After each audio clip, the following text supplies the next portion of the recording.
We've agreed that the UK, France and others will work with Ukraine on a plan to stop the fighting. Even you, but you have nice ocean and don't feel now, but you will feel it in the future.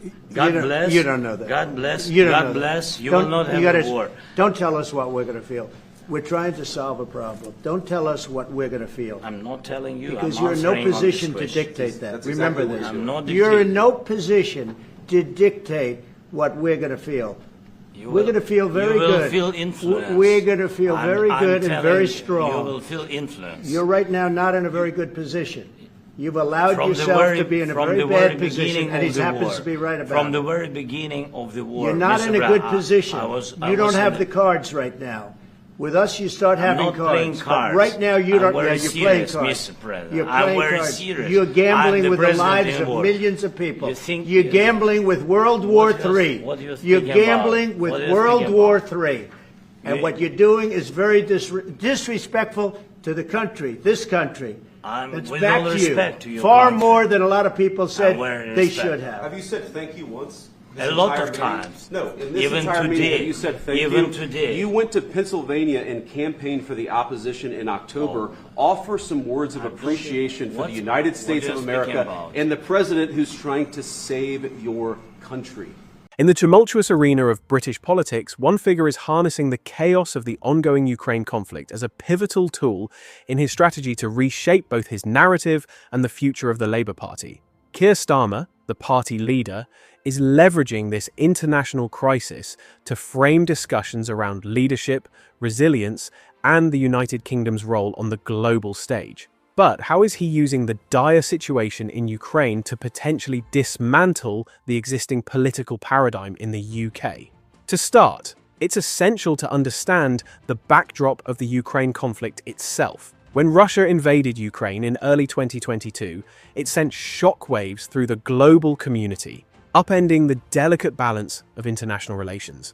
The UK, as a prominent player in NATO and a staunch ally of Ukraine, was swiftly faced with the challenge of responding effectively to the aggression. In those early chaotic days, Starmer seized his opportunity, positioning himself as a reliable voice advocating for democracy and stability. His initial statements of support for Ukraine resonated with a public desperate for clear leadership in a time of crisis. Yet Starmer's approach has evolved beyond mere verbal endorsement. He has strategically used the crisis to critique the Conservative government's handling of foreign policy, showcasing what he perceives as grave missteps. By emphasizing the government's perceived inadequacies in responding to the invasion or fostering unity among European allies, Starmer has painted himself as a potential alternative leader. Each strong statement positions him at the forefront of political discourse, challenging Boris Johnson's administration to justify its decisions during this critical time. What makes Starmer's tactics particularly striking is how he contrasts himself with the Conservative leadership. As he criticizes the government's response, he frames it in a way that suggests a lack of urgency and clarity that he believes is essential during such turbulent times. By focusing on these contrasts, he is attempting to cultivate an image of himself as a decisive and proactive leader. Voters, facing uncertain times, may gravitate toward a figure who presents themselves as strong and capable amidst chaos. As we delve deeper, it's essential to examine the public's reaction to Starmer's approach. Polls reveal a mixed sentiment. While some citizens commend his assertive stance, lauding him as a leader stepping up when it matters, others express skepticism. Critics argue that using a humanitarian crisis as a platform for political gain raises ethical questions. Can Starmer genuinely claim to be focusing on the welfare of Ukraine when he's also positioning himself against a government he wishes to unseat? This moral ambiguity has left many voters questioning his intentions, potentially complicating his message. Media analysis of Starmer's narrative has intensified scrutiny over his motives. Articles dissecting his statements and actions have emerged, debating whether he is genuinely committed to supporting Ukraine or if his political strategy is exploiting a tragedy for gain. This brings us to a critical tension point. Is Starmer's engagement with Ukraine rooted in a sincere desire to advocate for a nation under siege? Or is it a calculated political maneuver designed to bolster Labour's faltering image? The ramifications of Starmer's actions are profound and could reverberate through the political landscape for years to come.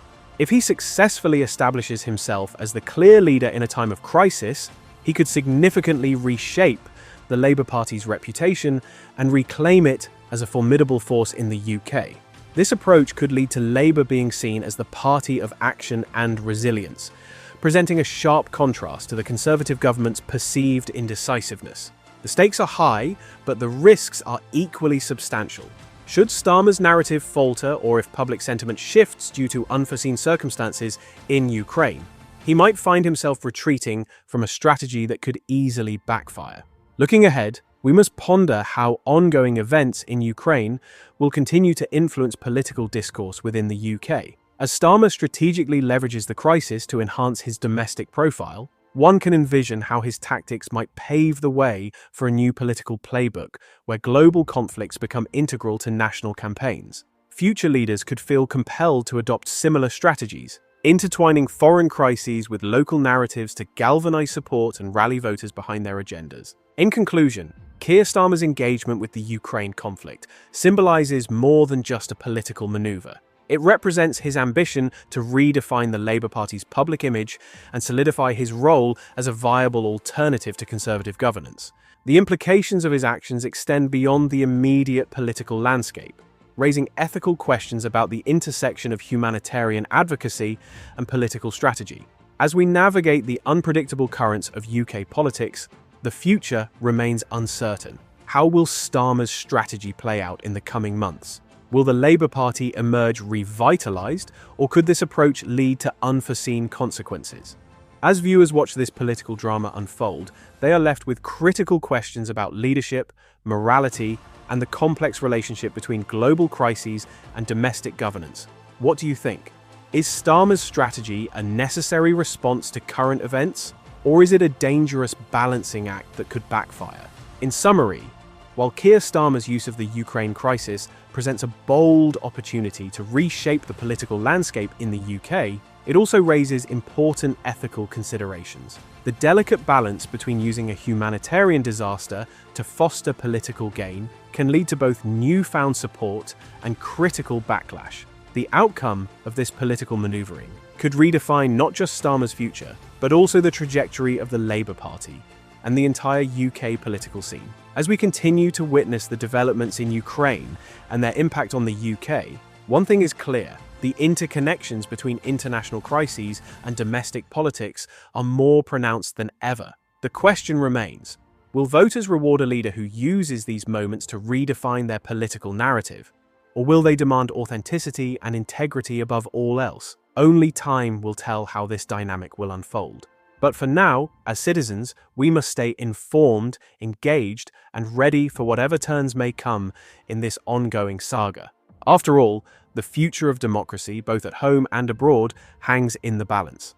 Thank you for tuning in. We'd love to hear your thoughts on this topic. What do you think about Starmer's approach?